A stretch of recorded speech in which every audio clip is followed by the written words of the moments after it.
I'm here to give you not medical advice, and show you how someone who's got a failed spinal fusion and has other complications from surgeries and pelvis and basically constant weighing back pain that prevents from being up or putting any weight on your spine can do a full body workout, provided they have the right equipment and, more importantly, the right people in your life to help you put up the equipment for you.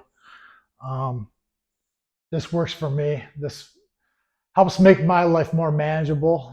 And I'm not giving you advice, but maybe you could take this over with your doctor and see what he has to say and replicate it for yourself and maybe make some imperfections along the way.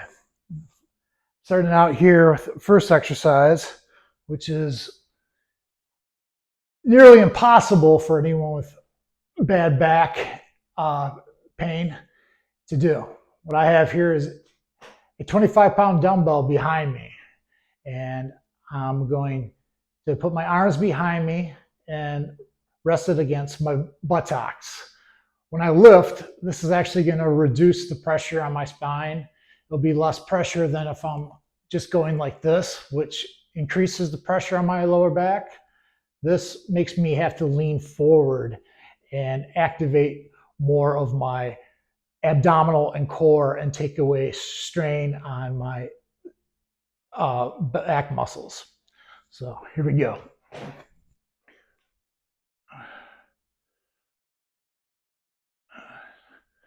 Again, I am pushing my weight forward and reducing the amount of weight that would be on my lower back, aggravating pain.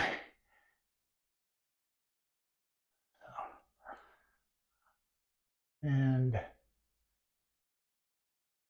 that is it.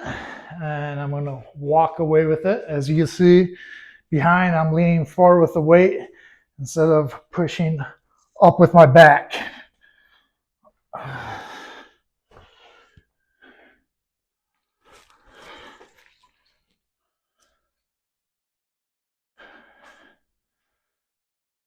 This is not only exercise for me, but it's what I often do throughout the day to decompress my spine by just hanging. These are called dips. So if we go like this, I'm decompressing my spine and taking some of that pressure off.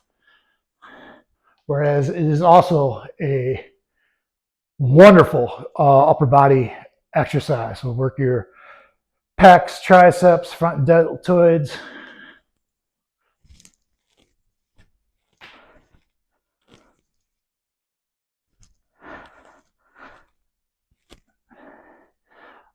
Will not only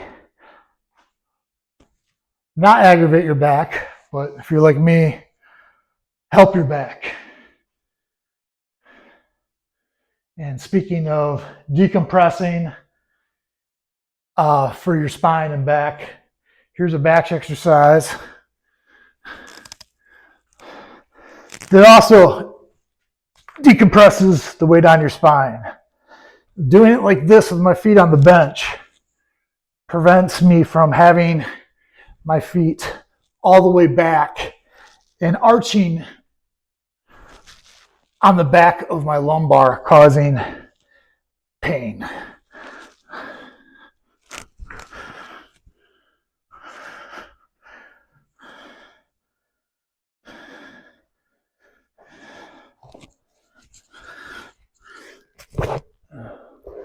The weight on my chest, I could put this down without putting the weight on my back. And I come to this exercise. Another, not putting any pressure on my back. It's actually decompressing my spine. And we'll do all the more so when I lift here. And this does the reverse of what those dips do. So we'll work your upper back, rear deltoids, and bicep. Between this exercise and the dips, you have a full upper body workout without putting any pressure on your spine.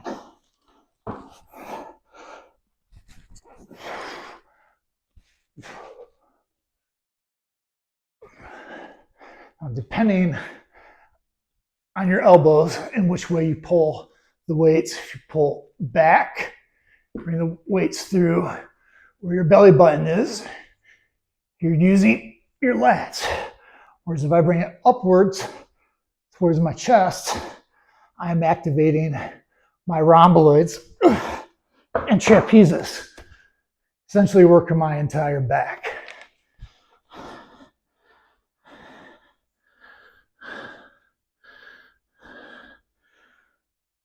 This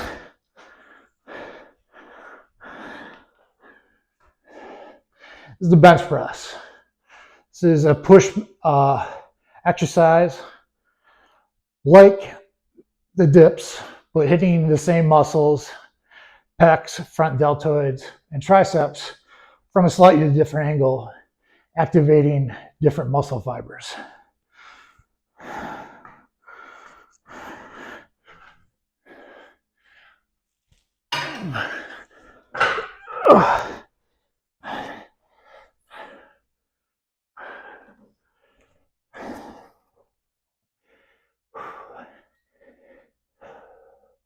Having your knees up, opposed to your feet down on the floor, will prevent you from arching and putting pressure on your lower back. This causes more muscle activation, in my belief, of your pectorals because you're not using your feet to stabilize. You're going to be using your arms to stabilize, and while doing so, incorporating more pectoral muscles.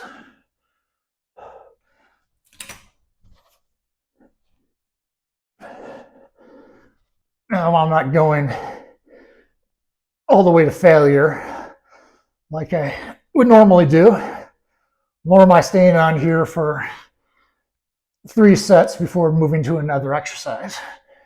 Just doing partial sets for 1 set, then moving on to the next exercise.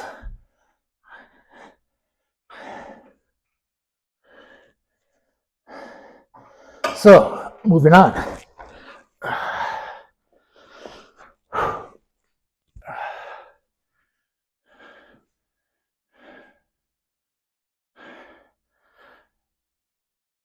This is, if you don't have a home gym and you're going to a gym to go work out at, this is your number 1 go-to for your back. This is a row machine. And depending on where I hold on this machine and the elevation of my seat will determine which muscles I'm activating and working. Right now I'm going to go for my lats. See, no pressure on my back. I'm actually, like with the bench over there, decompressing my spine.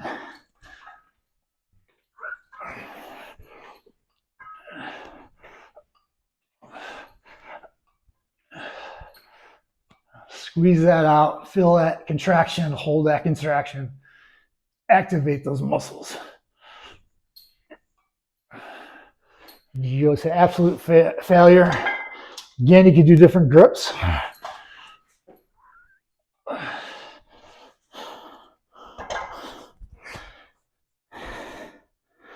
This I, like many other exercises, engineered myself. I got a pair of straps,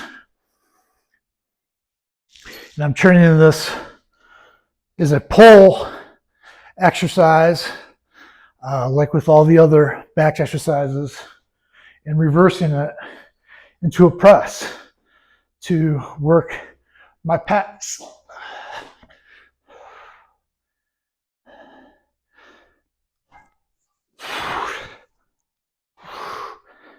Now this is a great squeeze contraction exercise, all the way through. But what I like to do is cross them out, Get a full contraction on your pecs and hold that out for a good squeeze.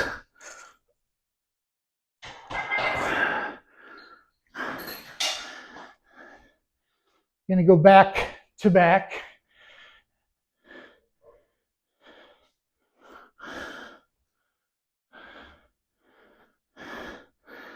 And here's another one of my ingenued exercises. This is one of those thigh resistant bands. You put your legs through and it activates your glutes. What I'm going to do here is use it for my back without putting pressure on my back. Pushing down.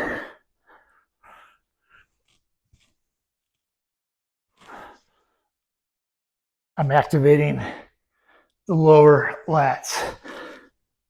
Similar to doing pull-ups, but I don't have to worry about my biceps giving out. This is an isolation move for your back. You could go to complete failure, hold it out, do extended reps and extended sets for higher repetition. This is a really good exercise to start with to activate your lat muscles or rhomboids if you're pulling up.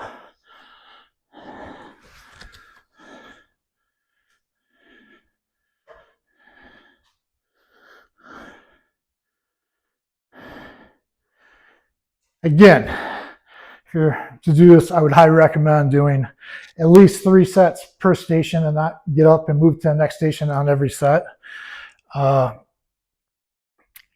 Get a better workout. It's kind of like a circuit training. Do 3 sets here, 4 sets there, until you feel your body is doing what you like it to do. Your back is a lot more muscles, a lot more size. So I would highly recommend doing more sets with your back than you do your chest. That's as basic gets. I hope this is helpful for you. If you think of any ideas to add, please comment. Thank you very much. Again, not a doctor. Hope this helps.